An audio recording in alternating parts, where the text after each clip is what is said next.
an analysis of the mystery of the unbreakable Lifechanyuan. Siafeng.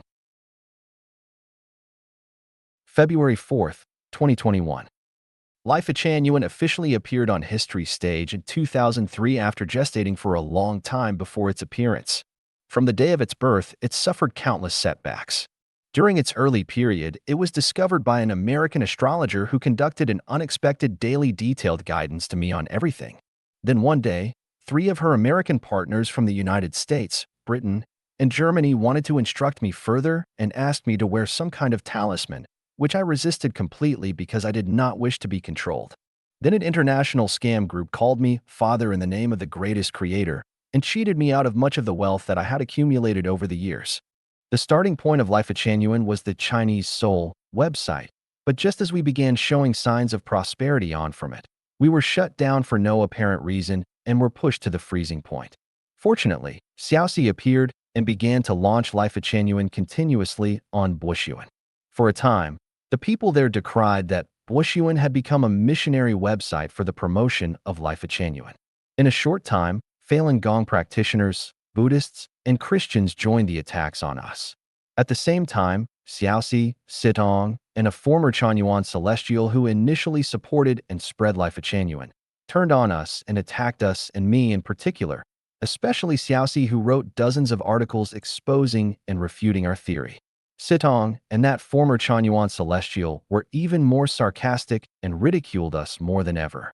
Later, the ideological and public opinion circles of the Chinese government issued a warning. Foreign pro-democracy activists blocked Lifechanyuan, while the people of insight from the secular world never stopped attacking and suppressing us. Just as we were gradually becoming depressed, Lingji Celestial appeared to launch Lifechanyuan's own website, but before I recovered from my happiness, Lingji quit. At the same time, there was endless scolding and condemnation against me across the web.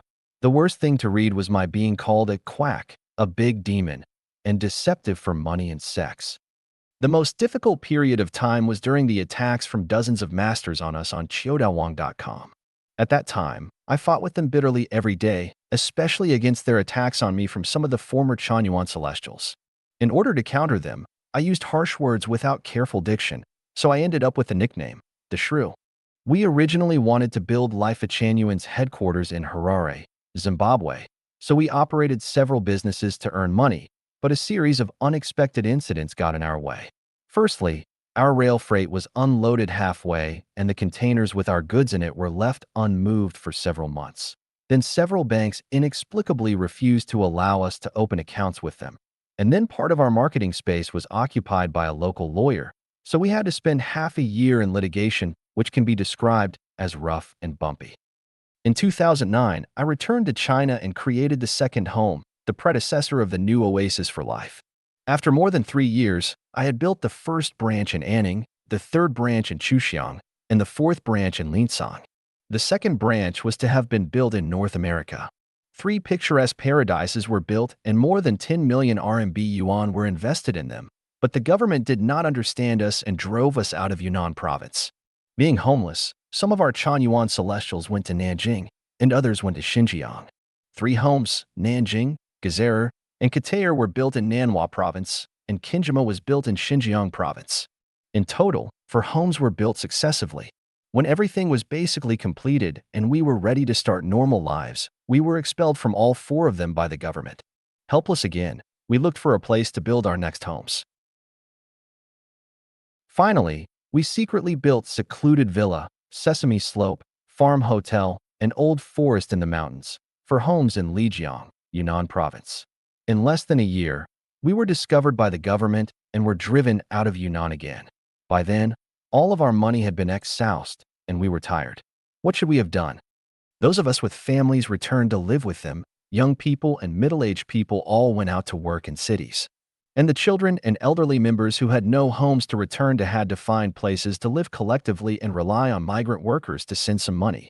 In the end, the local schools did not allow our children to attend, so they had to return to their places of origin and study at schools there. It is very strange that at first, various local government departments and public security personnel came to check and investigate us hundreds of times and always felt that we were doing a good job. But in the end, they drove us away.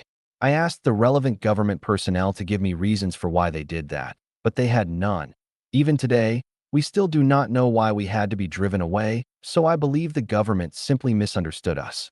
In fact, all public security personnel who had been to our homes and had spoken with me, from police directors to police officers, supported us from the bottoms of their hearts, but they all showed helpless expressions. I also told them that I understood them and that they had to what they had to do. From the central level, President, she said that the people's yearning for a better life is our goal. At the same time, I once had a dream of President Xi telling me that he wanted to go to the cafeteria to get some food for us, but instead of getting that meal, our rice bowls were smashed. In addition, the supreme purpose of the Communist Party of China is to realize communism, and our home is a 100% communist model. So why would the government of the CPC want to eliminate us? This is very contradictory.